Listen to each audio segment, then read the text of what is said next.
Do you know what my day was like? Hi. You don't think of that, do you?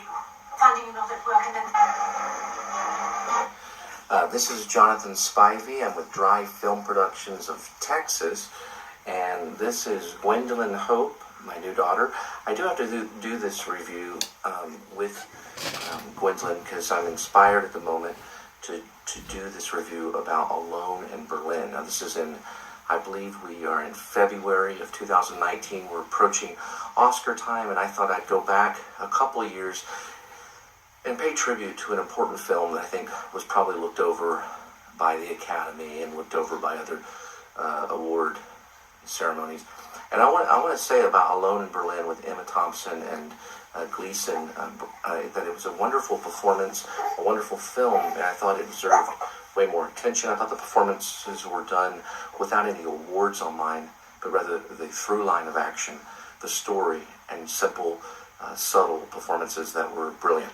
So, the film is actually based on a fictional account and a real account. So it's a very interesting combination. So part of the film is based on a fictional book written by Hans Fallada, Every Man Dies Alone. Now, Otto and Elise Hampel is what the characters are based on. Otto and Anna Quengle. And this is played by Emma Thompson and Brendan Gleeson.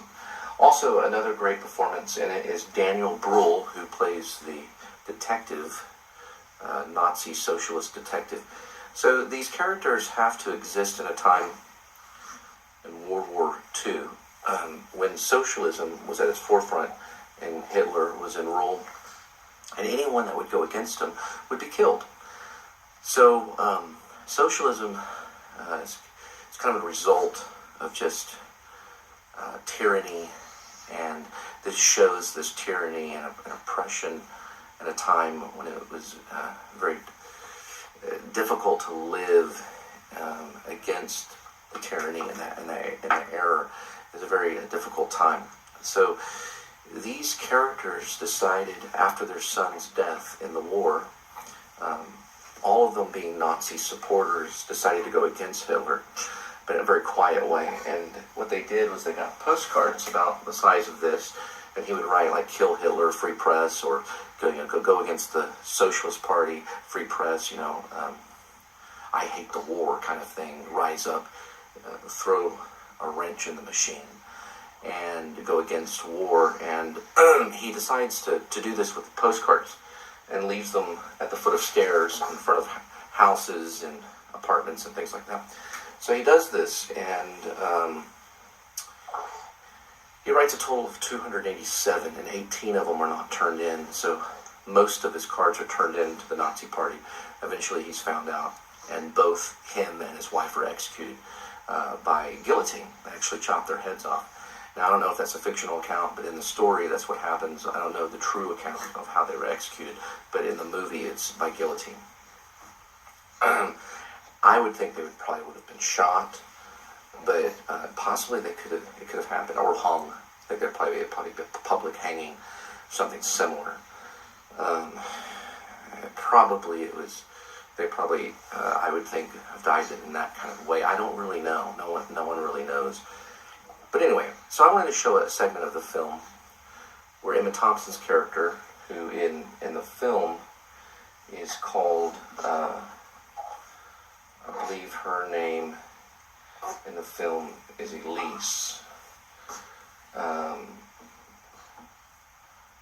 No, I'm sorry, it's Anna. Anna Quengle, the name that's changed to, comes home to confront her husband, Otto Quengle, who's played by a wonderful Brendan Gleeson with no awards on his mind. Just the character, just the story, subtle performance. That's how you can tell. You can tell it's just simply a performance for the story, and it's not for any type of award or recognition.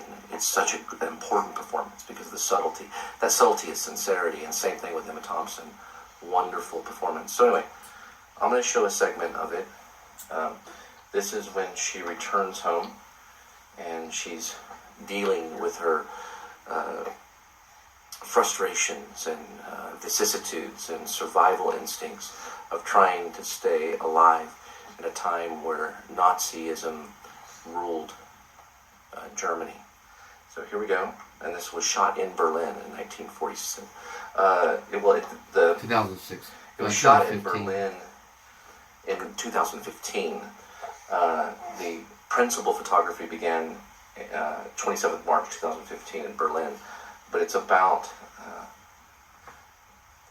the World War II era in Berlin. So here we go.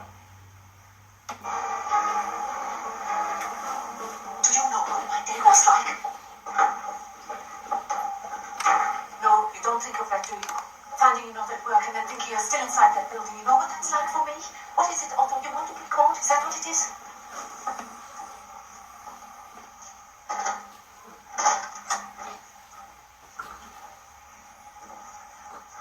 Nothing happened. Nothing happened. Did you see who they arrested? They probably stole something. It has nothing to do with us. That's the husband of our postmistress. What makes you think it has nothing to do with us? They're divorced. That doesn't mean anything, damn it. I was so afraid for you.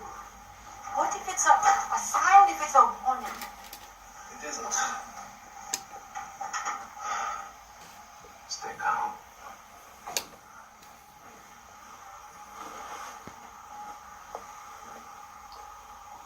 Remember when Hans died? You said your life wasn't worth a thing. You're right. That's why we can be free. Why we don't have to be afraid. But your life, Audrey, your life means something to me now. Means everything to me now. We said we'd do this together. Darling, We won't stop. aren't you afraid? Today I stayed again to watch. I need to see what happens when people read it.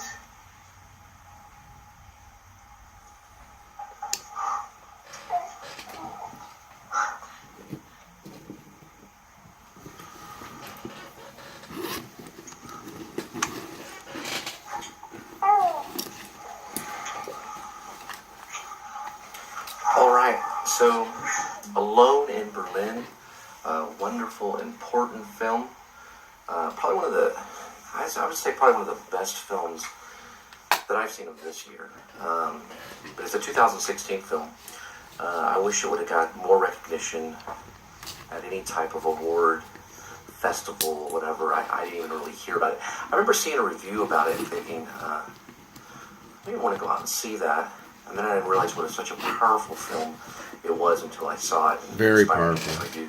So I would say probably it's going to make my top 30 films. Top of all 20. time.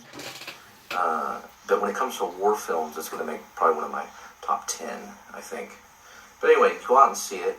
I don't know if I mentioned this, but the director of that film is... Okay, so the director is Vincent Perez. You're watching a rendering of a rendering.